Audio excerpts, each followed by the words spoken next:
Now you may be asking yourself, what did I just watch? And what is that hog posh of a thing? This is my 1940 Lincoln tractor. Here on out I'll be calling it a mini tractor, even though it is a garden tractor, I know, but that sounds lame. Mini tractor sounds much, much better. It has a front little bulldozery scoop thing, and a little rear attachment that I reassembled. I needed to take it apart to get it in the truck without the bucket hanging off the tailgate. So this tire is completely dead, and that, well, so is that one, but that one's holding up better than this car tire. So the hoist is holding it level for me while I show it to you. That's why I can't show you this attachment. But it's got a front little scoop, little back attachment for, you know, whatever. I'm assuming I'm putting a little trailer ball back here at some point. It uses a Wisconsin 6 horsepower, obviously gas motor. Centrifugal clutch hooked up to a gearbox. I think that's just forward and reverse. I could be wrong. From the gearbox, you have a little transaxle, which goes to the differential, which powers the wheels. Each side here, you have these levers on each wheel. That is a mechanical brake for the rear wheel. Mechanical brake means even 80 years old, they still work. I have a gate hinge for the original gas pedal, which is still next to it. Now looking at it, you're like, this is homemade, this isn't factory. No, I assure you, it is. All of the ones, the pictures online of all over the country, other people have them and have restored them, look identical to this. So the drivetrain does work. I can spin that pulley over by hand and the back wheels move and push around. Gearbox goes in and out of forward and reverse. So I don't think there's anything wrong with the drivetrain, except for the tires, of course. So the first thing I'm going to do is get tires, and then we'll take it from there. All right. Time to get this old engine off here. We have 11/16 bolts holding it down, a whopping 4 of them.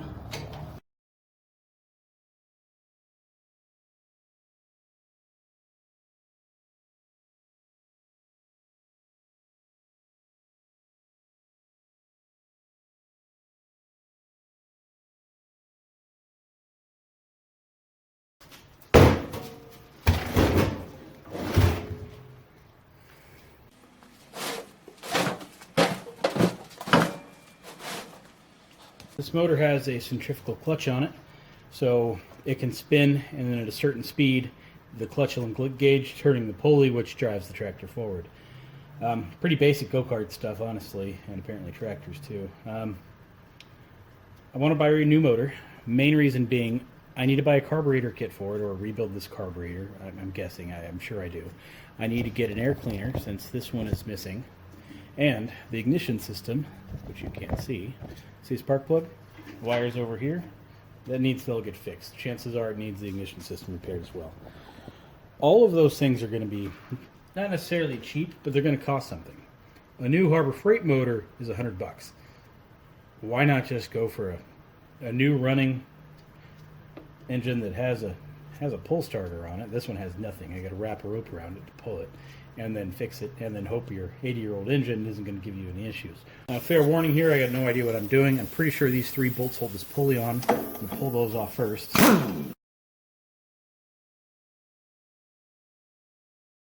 We have some baling wire here, which looks like it was kind of used like a cotter pin. So get that off. It loops around the screw head here. I should be able to kind of get to it like that. Not much room back there, and it's also a square head bolt, so that's going to be fun. Where there's a will, there's a way.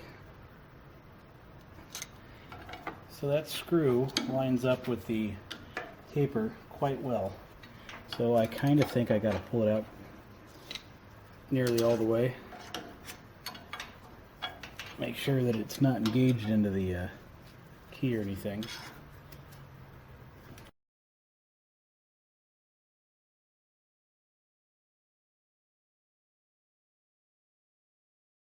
Got a tire spoon. Found somewhere to pry.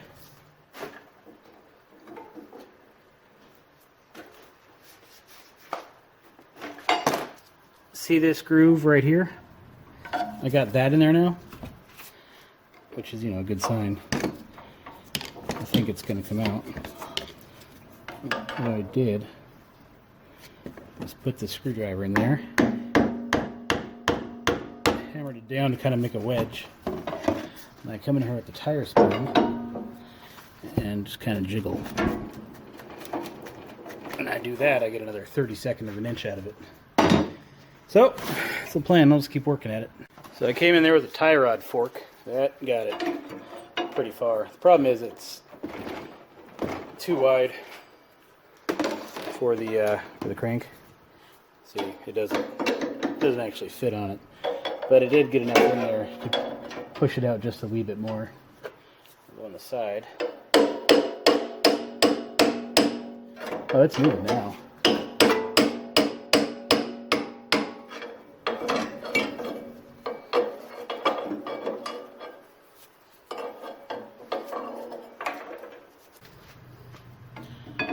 I really do love this tire spoon. What haven't I used it for?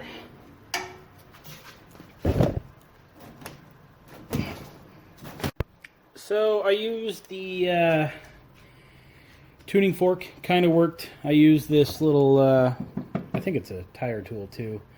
I used one of these concrete stakes and then of course my tire spoon here. And I got it off. It was actually not that bad. I mean, it was a little tedious. What finally did it was I had 2 blocks of wood. I put one in there as a spacer, then used the pry bar to kind of do one of these numbers. And got it out a little bit. Put another piece of wood in there, used this, and I pushed it off. So all in all, wasn't too bad. I'm going to get this Wisconsin motor out of here, and I'll show you the clutch. Alright, now keep in mind I'm no expert on tractors or centrifugal clutches or anything out of the 40s really, but I understand how centrifugal clutches work. This spins, these expand. When they do, they grab onto the outer housing here, spinning this, thus spinning the pulley, and everything's hunky-dory. What I wasn't expecting was the shoes here. They're cast iron. I was thinking I'd kind of see something like a drum brake shoe or something on the side of here, so it would grab the outer housing and, you know, not have any friction or wear there. Having cast iron, I mean, makes sense. It'll last forever. The only thing I'd imagine was eventually this would get pretty worn down, in which case you replace the aluminum housing here, the softer metal, and away you go. I don't think I'd be able to replace these easily. Now, you can buy a centrifugal clutch, no problem there. The problem is I don't know if I'm going to find one with the same type of pulley, as I think I've mentioned earlier. If there is a problem with this, I probably will buy another clutch with a pulley setup and then try to center this pulley onto the old one, drill and tap some holes and hope for the best. I don't think that's a good idea, but it's the only thought I have if I need to replace the clutch setup. Let's hope not.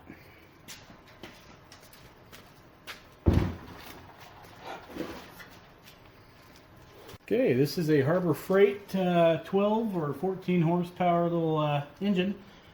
Now, in fairness, when I went over there, I had every intention on buying an 8-horse, but, you know, start looking at things and you wind up getting the bigger one. So we're going to need to do some things to get this working. First of all, we aren't going to be using that key, so it's got to come out of there. So let me find something to get it out. That was easy. Alright, this is a 1-inch shaft. The old engine used a 1 1/8 inch shaft, so we need to get a shaft adapter, which conveniently I already have because I actually ordered this a few days ago. So that'll go there. So the shaft is just a little bit longer, shorter than the old one. So it's pretty much that. So this shaft is a little smaller than it needs to be. So I think I'm just going to leave it as is. I'm going to put the new keyway, because this one is sort of square. It's kind of a rectangle shape. Put that where it needs to go. Kind of back there. Give you a better angle of what I'm talking about. We are, you know, just a little 1/8 of an inch or so shy. But otherwise, it seems like it'll work fine. This key is too long. The old one didn't penetrate past the bushing here, so I will need to cut that key down. That shouldn't really be an issue. So I'm going to use the old little key lock here to force the key out. using the correct size wrench now, but the head of the thing is a little out of round, so it's kind of giving me problems.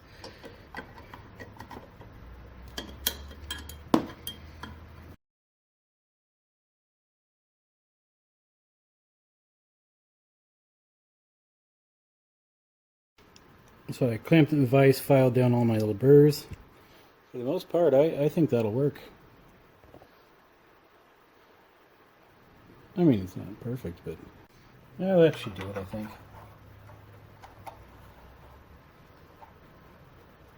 It looks okay.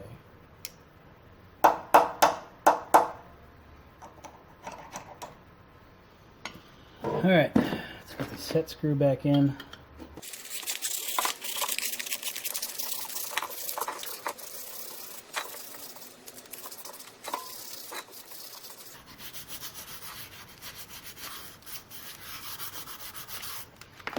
Alright, gonna get some grease, put it in there. Now, oil the shaft collar. Just make sure it doesn't seize on there. Now, the beauty here is, let's say it seizes to this will still slide off. Let's say our shaft adapter seizes onto the shaft when the time comes, whole thing will still slide off. You know, this will come off the sleeve, and then you can hammer the sleeve off. So, I don't know, I kind of like the idea of the sleeve adapter here. Now, usually I wear gloves, but I'm too excited with my new toy to bother. So on goes the grease.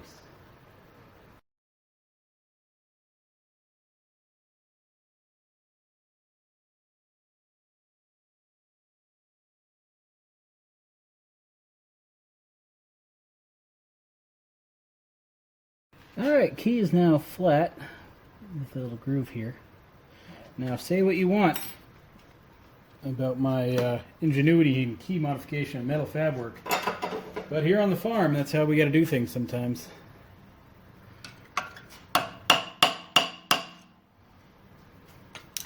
I'll just go into the back like I did before and fight to get this stupid square drive. Little set screw on and off and stuff. It sucks. But to show you my frustration, I'm going to go ahead and record the whole process. I'm not even going to speed it up or anything. Well, I got the bolt in, but I forgot to record on the tightening, so oh well. Alright, getting the rear wheels off. America Tire Co., or Discount Tire as they are known in this state, called and said the tires have come in, so need to get these things off here. We have 3 large bolts in the middle holding them on. So let's try to get them off.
New development. Front wheel bearing here, it's done for. You know, you can kind of force it, but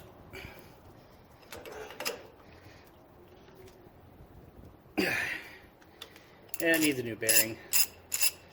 Let's see what I can do to get this old one off and see if I can't match it up to a new one.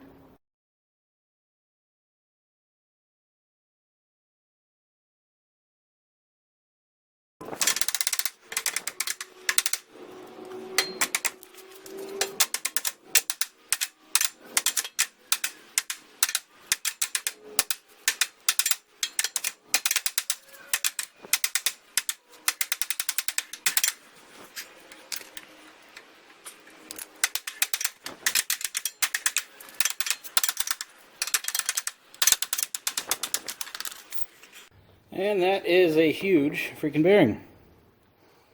Wouldn't think it'd be that big, considering the size of the tractor. But there we are. So, need one. The other one kind of works. Obviously, if you're going to change one, change them both. So, changing them both.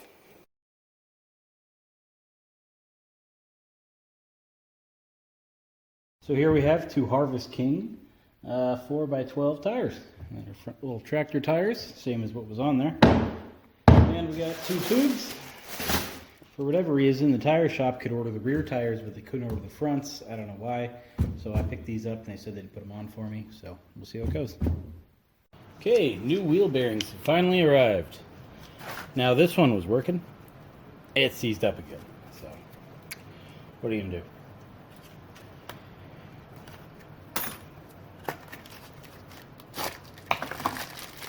Look at the size of this thing. And there it goes.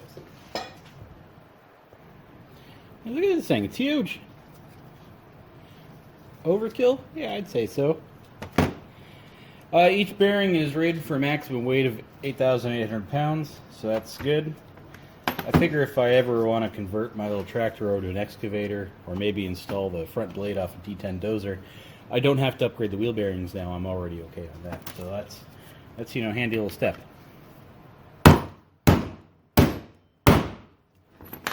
Yep. So I did that. Put some screws in there to space it out a bit while I hammer it and get started. Now I go find a piece of wood and do it again.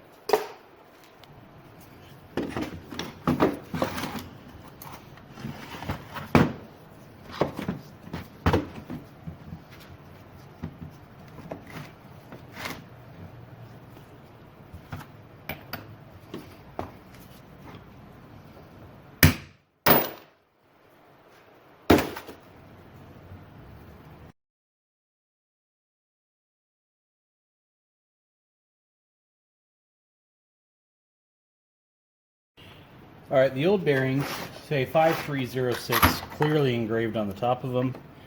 The new ones do not. The new ones are on the little plastic bearing seal right there that say 5306.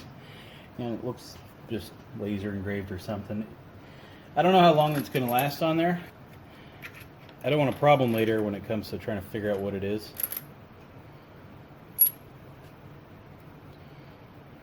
So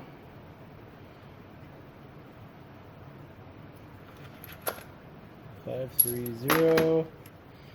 Where is my 6? 5306.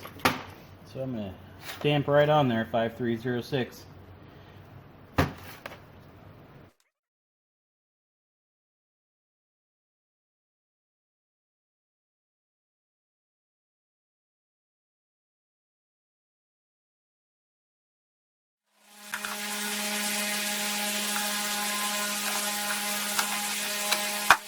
So this one here that I just did went in much, much easier than this one. This one just nearly fell in. This one needed some good pushing. No big deal. All right, bring these over to the tractor, get them put on, and get some front wheels on it.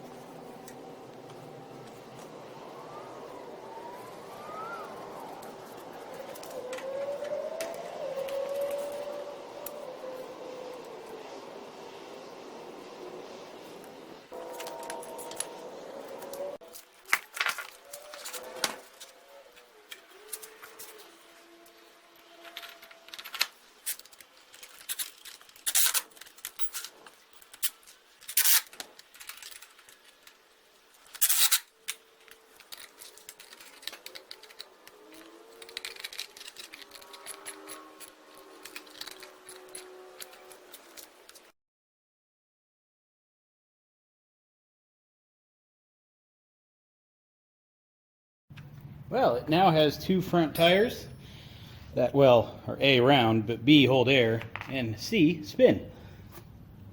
So all in all, say we're on a good start. Let's get this thing down. Fall down.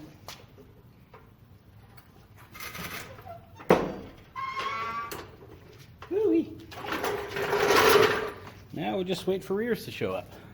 Finally, look at those beauties. That was a good looking tread on these things.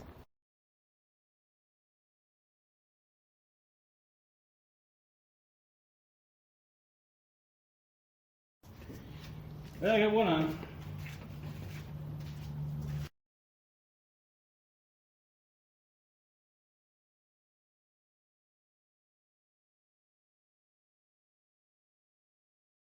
Ah, look at her. Who knew tires would make a difference, huh? Oh yeah. I'll be bucketing stuff in no time.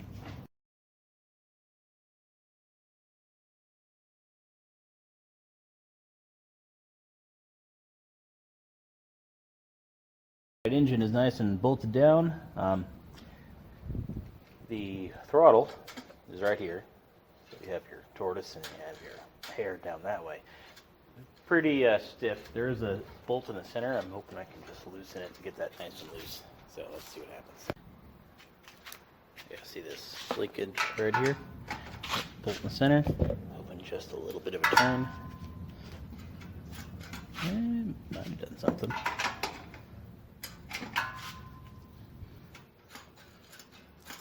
Yeah, I'd say it's better, but it's still pretty firm.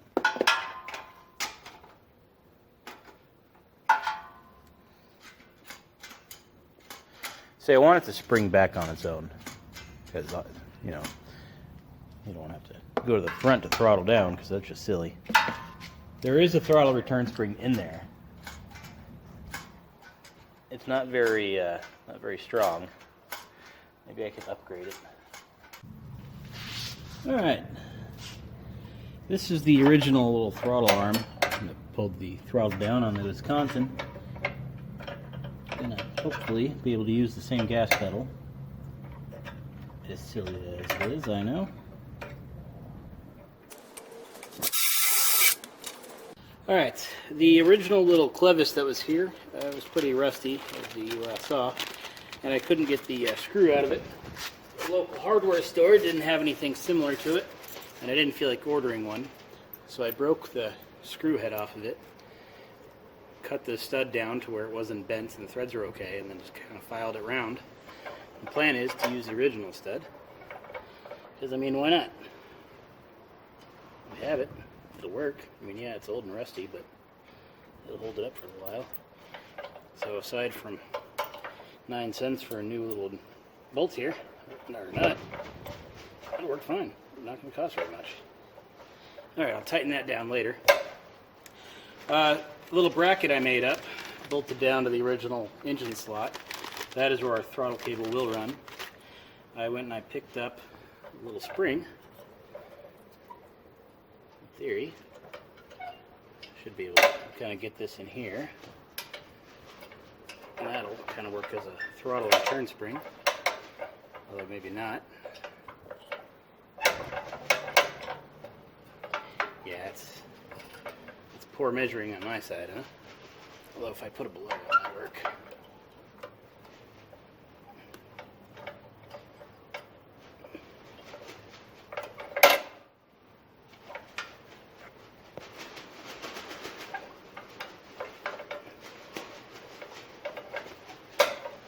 Yeah, it's pretty sad there too.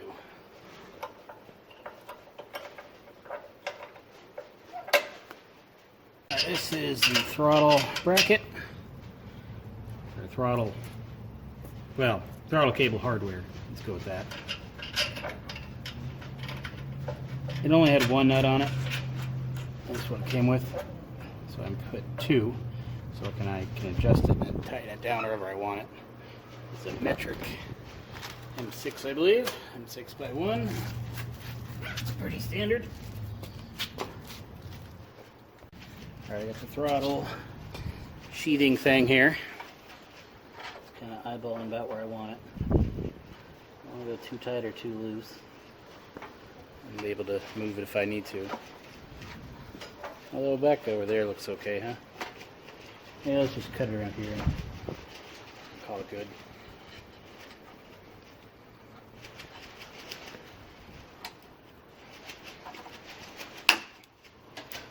Alright, I sure used the wrong method to cut the cable there. Let's try it again.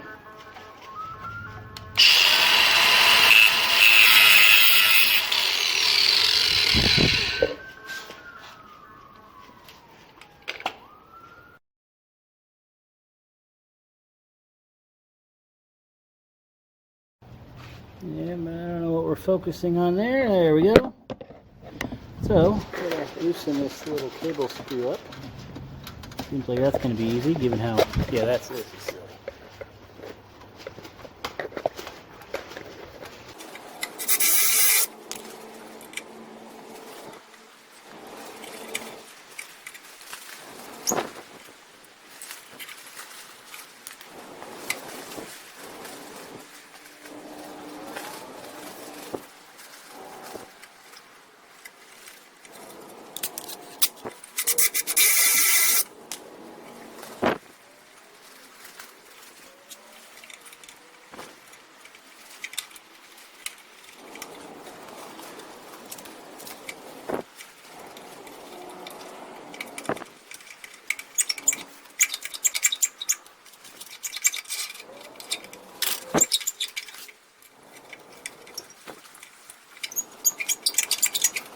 All right, throttle seems to be working pretty well. It's pretty adjusted. So full stop, full throttle there. So I think we're good. I added a thicker return spring there, so it pulls it back kind of nicely. I got to oil it up, and we'll see if it starts.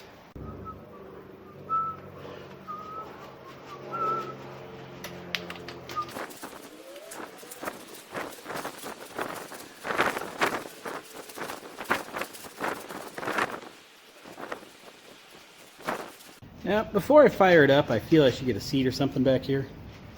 I'll probably just get a piece of plywood and call it a day. Yeah, I'm just kidding. I had my dad upholster me a seat for it with holes, so when you sit on it, it doesn't sound like you fart. Good plan, huh? Black automotive leather with 3 inches of foam. Looks pretty good, I'd say. So I'm going to get this attached. Now, of course, we need a back.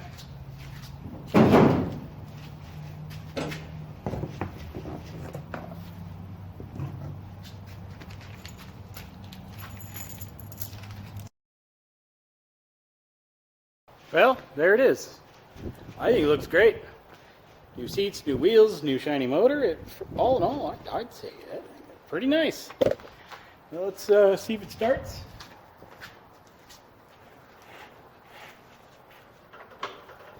We're in neutral. Yep. All right. Start, choke, gas on. Key is on, so we're good there. In theory, we pull it and it starts.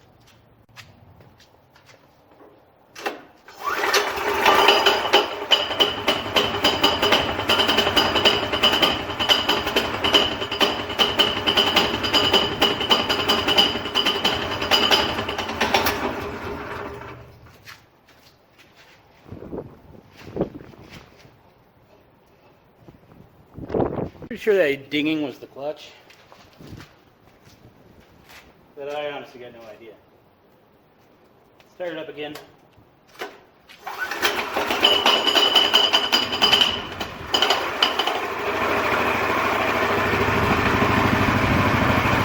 Good so far.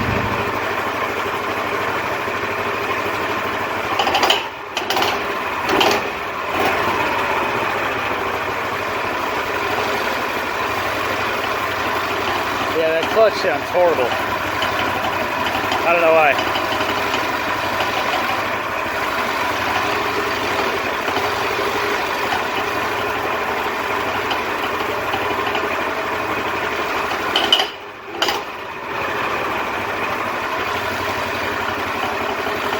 Well, let's see what happens, I guess.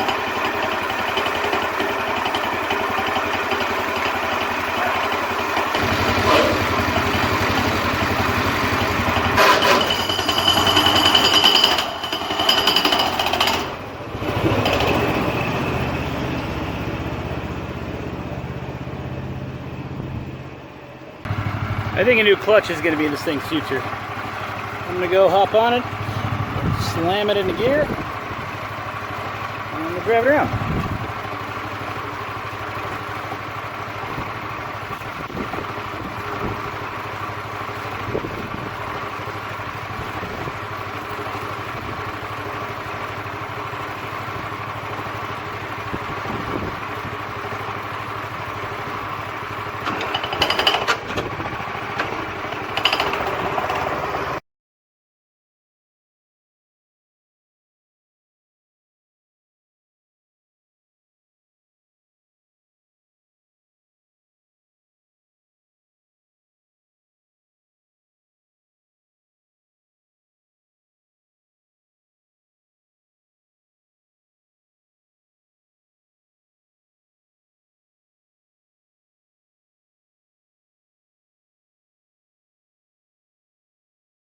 Alright, it's too hot out here. Let's get this thing in the garage.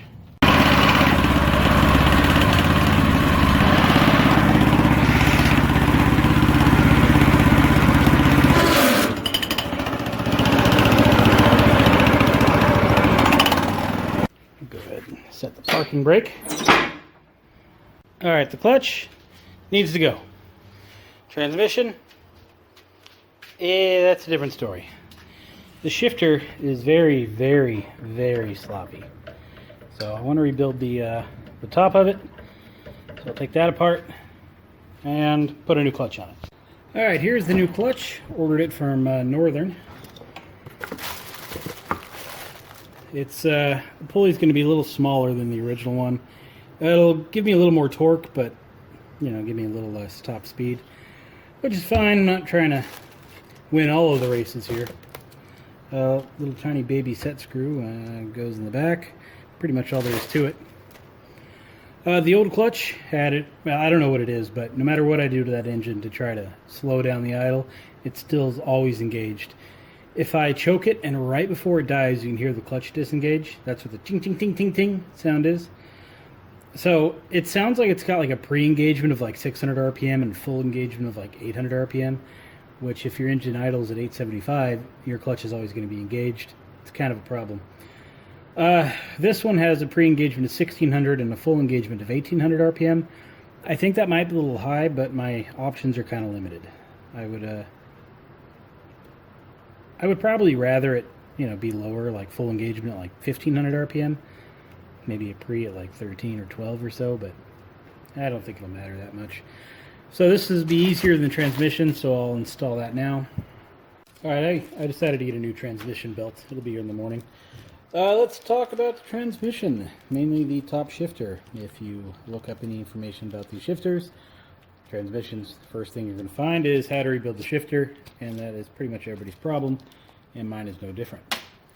Got myself a Crosley transmission shifter rebuild kit.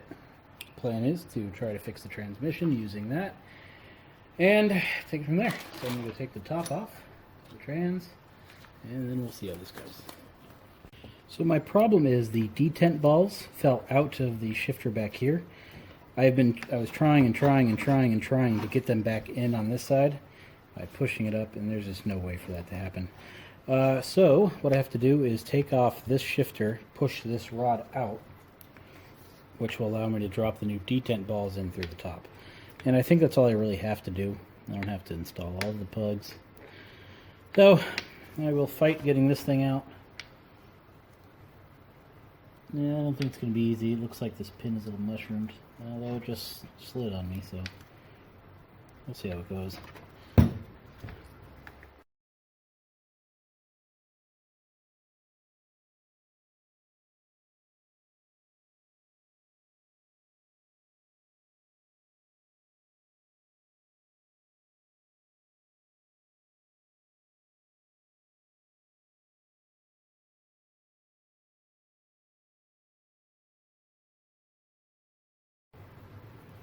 So there's our new detent setup. One looks different from the other, just like what I took out. Well, not really, I guess. One's probably just sitting around longer than the other one. A little rusty, I'm sure it'll be fine. New little shifter pin, kind of neat.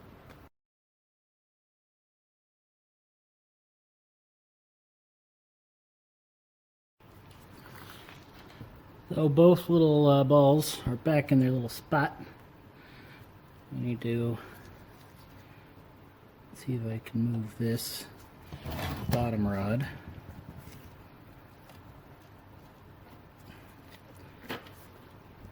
I need this detent ball down a little more. So the plan is to find a groove where it would naturally sit. Give me a little more room. So it just dropped down right there. So we're probably in the back groove here. So in theory, I can push this ball down while sliding in this rod.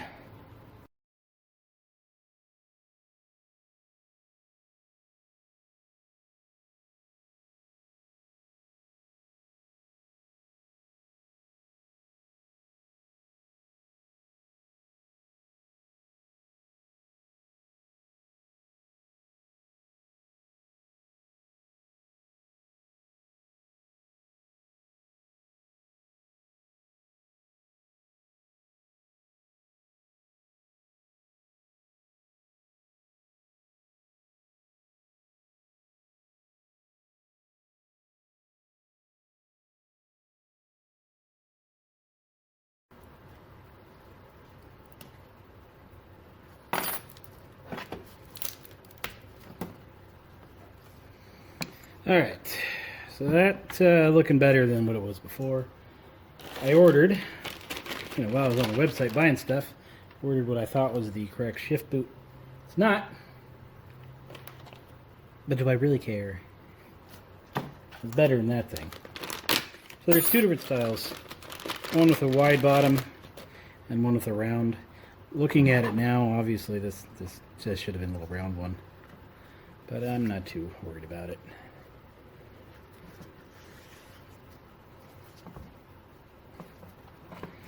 Yep, that's exactly how that's supposed to go. Right like that.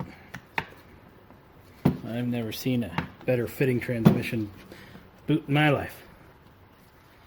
Yep. Oh yeah, that's a perfect fit if I've ever seen one. Alright, got that fixed. Okay, I'm gonna drain the old fluid out of here. Got some of the girlfriend's Tupperware. Seems like a good use for it. So the bottom drain plug here needs a 1932 wrench. Which is kind of funny if you ask me. Who's got that? But 11/16 seems to fit just fine. A little loose, but what are you gonna do? Alright, how long is this thing? This is getting ridiculous. I don't know how good of an idea this is. But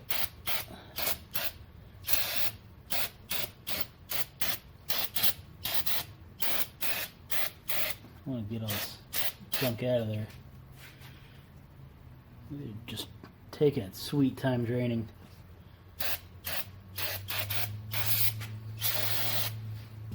Alright, well, any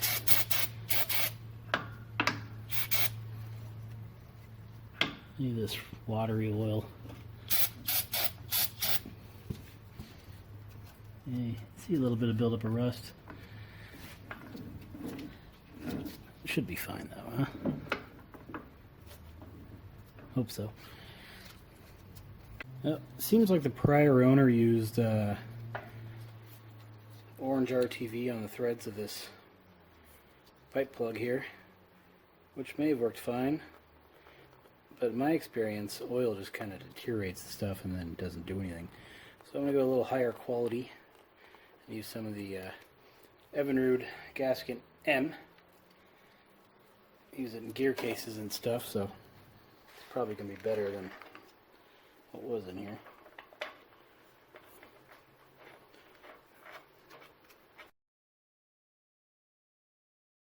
So that was the drain plug, and the fill plug is right here. The thing is, I can just pour it in from the top, so that's what I'm doing. I scoured the internet trying to figure out what kind of fluid was used in these things, or at least what kind of fluid I can use now. And most people are just running 80W90. Luckily I have some. I didn't actually look for, Lincoln Tractor, but I looked for a Crosley to use the same transmission. Figured those were a little more popular. But wasn't really as much as you'd expect on what kind of oil, just a couple of pages. So, whatever. So let's say the fluid should be right above that plug. It should be right out there. I'll probably change it again and run it around for a little while. It's a little heavy there, that's good. Anyway, I'll run it around for a little while and probably change it again. Okay, time for a new gasket.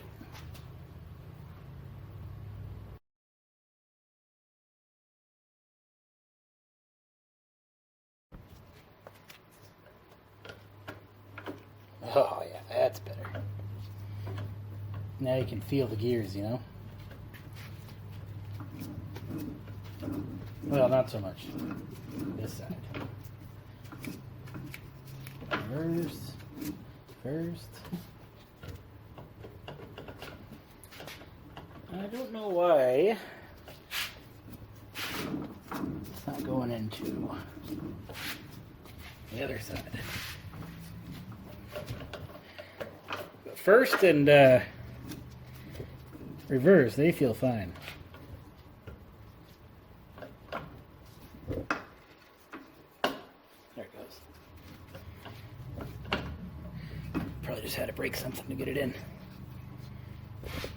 The belt has arrived. It is installed. Engine is bolted down. Throttle cable is adjusted. And a tripod is zip tied to the seat for your viewing pleasure. So let's see what kind of work we can do with this thing.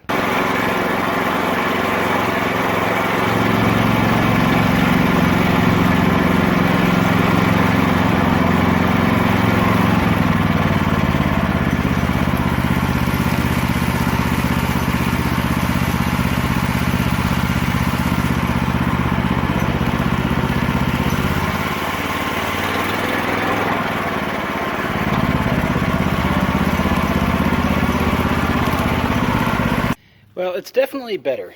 The clutch still kind of spins, I think, just from residual force on the pulleys, because, you know, nothing's going to be 100% efficient. So there's always some little drag here between, you know, the bearing and the shaft, so it still spins. Now, is that really an issue? Probably not. The thing is, I think this was made not to go to a transmission, but to a straight drive line.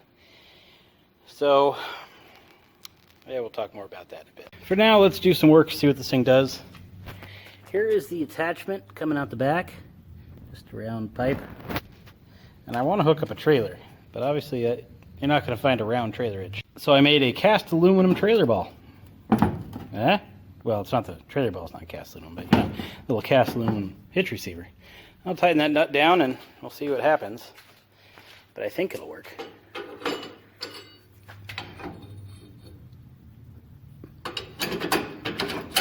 I mean, yeah, it's not perfect, but it might do it.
So the engineers that designed this thing, they really knew what they were doing. So the lower engagement of the clutch really, really helps.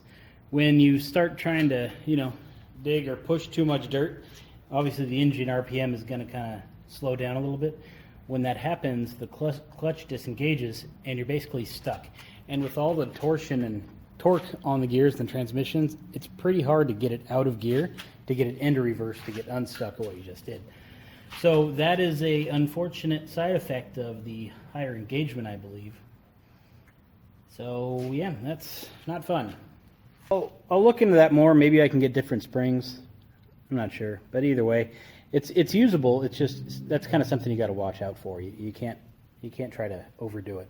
Now the other thing is the clutch is still kind of spinning. Now you can put your foot on it and hold it to stop it, but it still spins. Ideally, what I would like to have is like maybe a little handbrake on the shifter here, which will engage something, you know, down here that'll keep that pulley from spinning, allowing me to easily shift gears without any grinding or weird noises. I mean, a little bit of grinding is not going to kill it a couple of times, but over and over and over again, yeah, I'm going to need a transmission. You can still buy these transmissions new. They're like $1,200, and that's kind of a lot of money to get a transmission for this little thing.